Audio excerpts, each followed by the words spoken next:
Have you seen TV shows or movies about organized crime that feature drug trade, prostitution, extortion? Well, what about cowboys? Yellowstone is a very popular TV series. It is absolutely about organized crime, but it's set in the Yellowstone National Park, and the predominant good guys and bad guys are cowboys.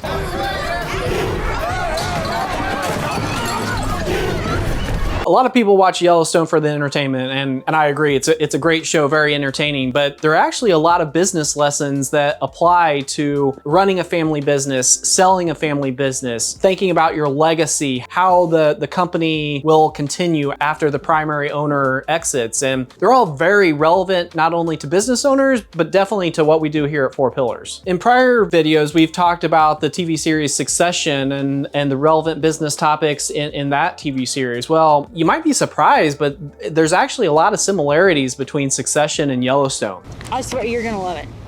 Right. For one, we're dealing with ultra high net worth individuals. With that ultra high net worth comes a lot of power and also corruption. See that in both series, even though one's set in Montana and one's set in Manhattan. Additionally, you see a patriarch that is dominant in the family, as well as the absence of a maternal figure. Now, you do see the mother come into the picture in the middle of the series in Succession, but she is a little bit far from being what I would consider a traditional maternal figure. In Yellowstone, that maternal figure is completely absent. Another concept that's similar between the two series is the importance of family to the patriarch. Both Logan Roy and John Dutton in numerous episodes, numerous instances, talk about how important family is. Only reason why they're doing this is for their family. So you see two strong male personalities, often at least claiming to be doing this only for their family. The final theme that is very consistent is that what you see is the dominant male figure getting to a point where his effectiveness is starting to wane a little bit. In Succession, there are health issues and there are concerns about who's going to be the next CEO and whatnot. In Yellowstone, it's a little bit different because there are some competing outside forces that are trying to take over the farm, and he does have some health issues. But again, what you're seeing is that the dominant figure in the series is getting to a point where they've been successful at growing the business, maintaining it, making sure that it thrives. However, as it gets to the point where it needs to transition to the next generation, they face a lot of struggles. Whenever we think about a business, we really think about four different cycles. We think about the launch or the startup, we think about growth, we think about maturity, and we think about exit. Now,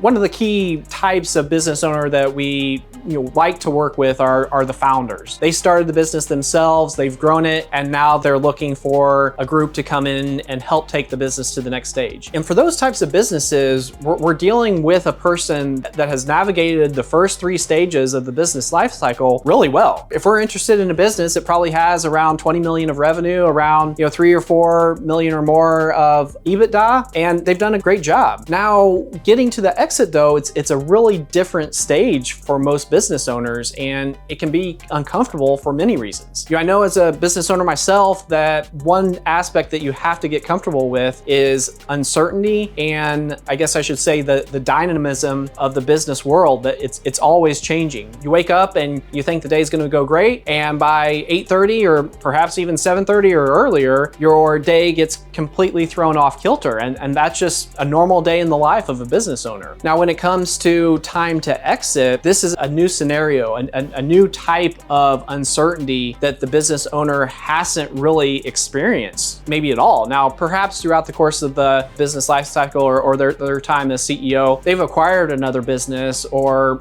perhaps even many businesses. But definitely different though whenever you're the one that is selling your business. Another concept we've talked about before is how many business owners, it's difficult for them to relinquish control. Very understandable. A different take on how we've talked about though is the difference between a founder, owner type CEO or president and what we would call a more traditional professional CEO. Now, many of the companies that we're looking to purchase will need a new CEO post-close. So for example, example, it is a founder that's looking to retire and only wants to serve as a consultant or an advisor, or perhaps just wants to completely ride off into the sunset, so to speak. In those circumstances, we will need to bring in a CEO. In almost all of the conversations I have, I mean, I can't remember a single one where I haven't brought this up, I tell that CEO that a part of his responsibility is to find his successor. So even on day one, as we've just closed on the business, we're trying to learn the business and get to know it and make sure it not only survives but thrives. I want that CEO thinking about what's going to happen in 2, 3, 5 years when the next CEO needs to take over. It's a very important job and very important part of the job for a CEO, at least in our opinion. Not trying to be critical here, but I would say that many of the founders and business owners that we talk to,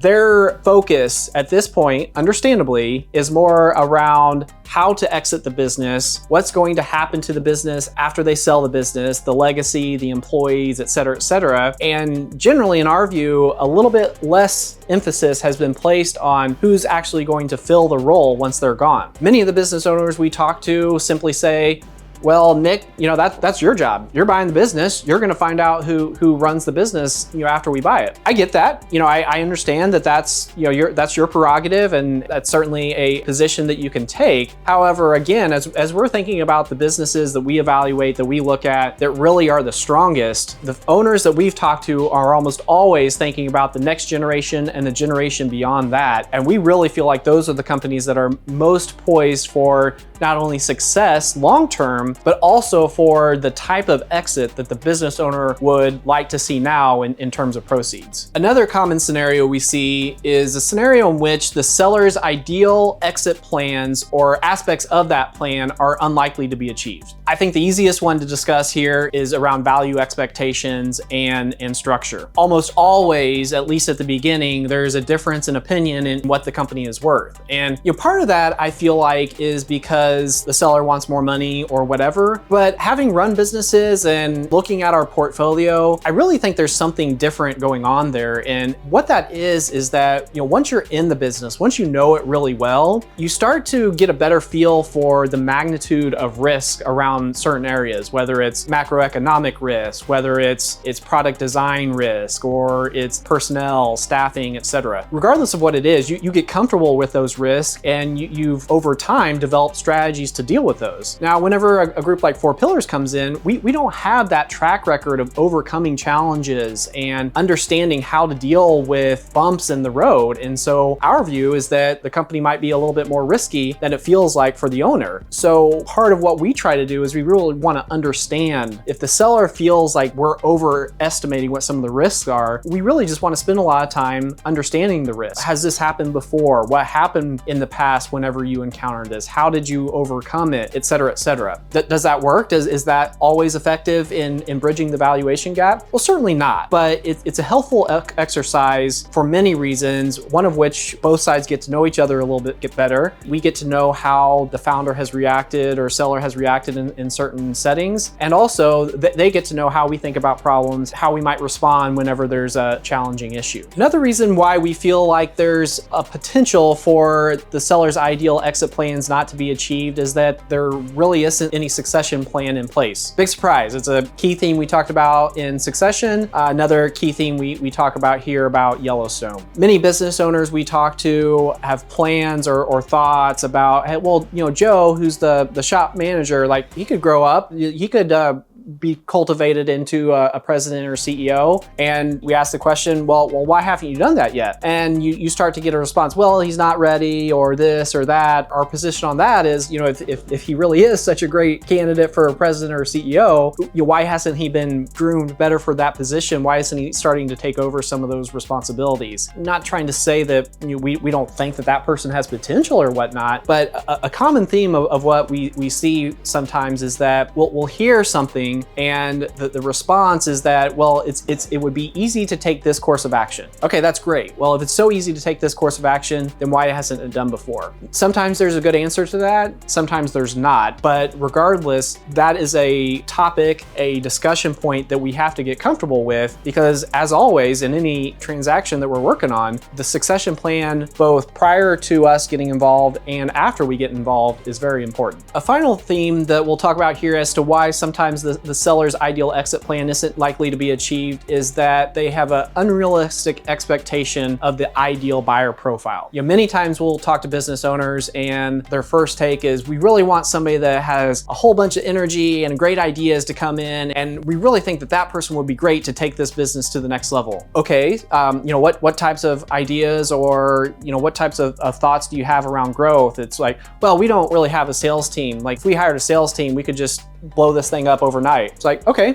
similar to our early talk about matching words with actions. If hiring a sales team would be so easy to rapidly grow your business, why hasn't it been done before? You start to get a lot of different answers to that question, and sometimes they make sense, sometimes they're a little bit harder to believe. Regardless, as it relates to the buyer profile, is that ideal buyer out there? Absolutely. I mean, somewhere in the world that buyer is out there. Is that buyer ready to buy today? Maybe. Is that buyer ready to buy 5 years ago and now is no longer looking to acquire? Perhaps. I guess why I make that comment is just that even if there is that ideal buyer out there, it might not be the right time for that person, and finding that person is incredibly difficult. It definitely happens, so don't get me wrong. I think the phrase that applies here is hope is not a strategy. Is that ideal buyer out there somewhere in the world? Sure. I mean, I would assume yes. However, what we like to see is we like to see businesses that aren't holding out hope that they're going to find that one buyer. Instead, they're setting their business up so that it's successful, not just now, but for the long term. They've got a succession plan in place. They've thought about growth initiatives. They have built out their sales and marketing function. All those